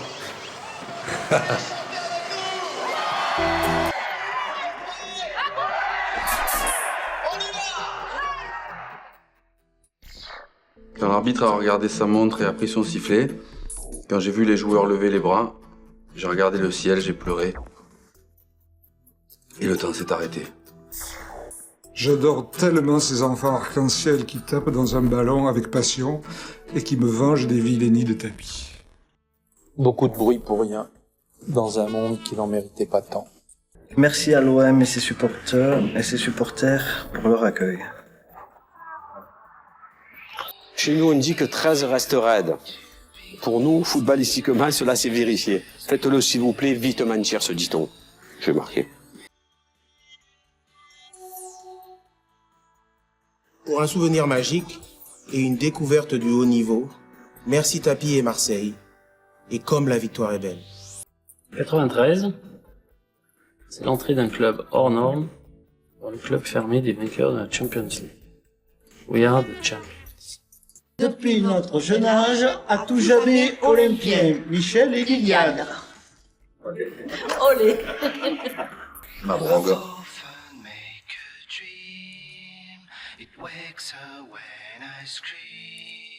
Voilà. Ça fait grand petit garçon. Ma drogue, l'OM que j'aime. On dirait que j'ai créé une petite fiancée. À tout jamais olympien. Mais c'est vraiment ce que je ressens. Voilà. C'est-à-dire que les années passent, elles passeront, quoi, mais ce qui s'est passé à Marseille, je le disais, ça va au-delà du sport. Voilà. C'est humainement parlant, c'est géant, quoi. Tout simplement. Voilà. Super.